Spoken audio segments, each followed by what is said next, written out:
Everyone, phenomenal job. We love the movie. My question is for the kids. Because my kids wanted to know, there were so many cool things in Jangle's store, Jingle store. And did you take anything home, or did you want to take anything home from this set? I didn't take anything. I don't know about Kieran, but I wanted Buddy. I definitely did, but I didn't take anything. No, but it was a cool shop. You're definitely right. I didn't take anything either, actually. I mean, I really wanted to, because there are so many like really amazing stuff in there.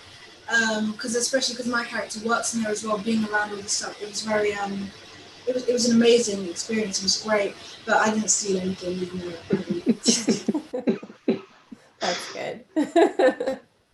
My question is for all three of you. You mentioned, Lisa, you mentioned driving the truck being like super fun and challenging. Madalen, the ledge scene, and Kieran, the tunnel.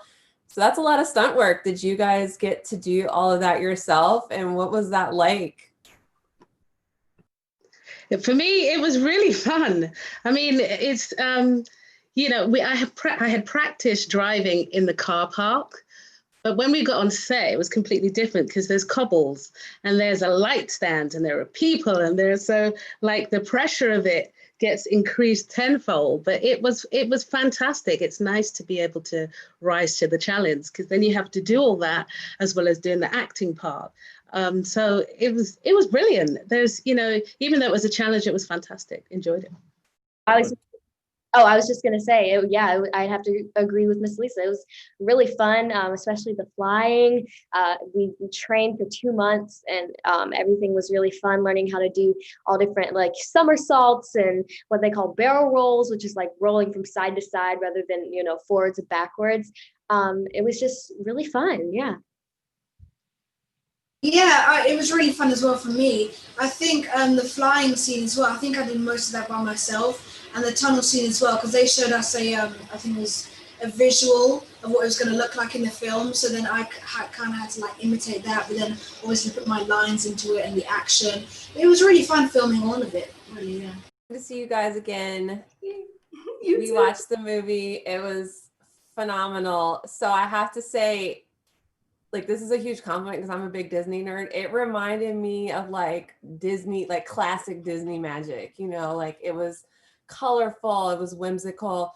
This, like you were just saying, David, about the square root of impossible, like that's something like Mary Poppins-esque to me, like the words and stuff. And so not only that, but it also like it pulled in so many nuances from classic Christmas films as well. Was that always your goal?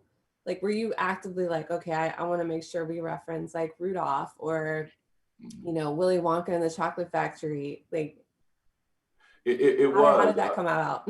It was. Gene Wilder and Willy Wonka was just, I mean, it was everything to me. And he would say things like, he would say all these weird things that didn't make, like no one should question what no one is sure of, or something like that. So I had Jeronicus say things like, hurry back as slowly as you can. You know, it's just ridiculous kinds of things. And I just love the whimsy, the cleverness that were put in those characters, from Mary Poppins to Jeronicus Potts to even Dr. Dolittle and Willy Wonka. I just love how clever they were, and that there was messages for kids, but there were messages for adults that you might not even get until you get a little bit older to see what, you know, what the movie was really trying to express. So yeah. I mean, you can't help but to be influenced by those movies. And when Willy Wonka at the end pulled out the contract and he was telling Charlie Bucket, you did this and this and this. And so I had Jeronicus pull out a contract for a journey. So just little things. The jangulator, that big machine, was like the machine in Willy Wonka. I want to give an homage to, I mean, in a Chitty Chitty Bang Bang, I want to give an homage to that. So, I mean, such a rich palette of holiday films that I had a chance to grow up watching, that of course they're in my mind, but I wanted to make it original, make it my own, and craft it in this story. This is a world of just wishes and wonder. And with the animation, with the visual effects, with the special effects, it was just very important for us to just create an original piece, something new that could live in the space of holidays. This is everything we've ever done infused in one film. You know, doing stage, theater, it's our theater background, it's background of telling amazing stories about family, it's dance, it's, you know, period piece, it's, you know, it's like, what were we thinking to put all of this in one film? But it worked out, and we're just so proud of it.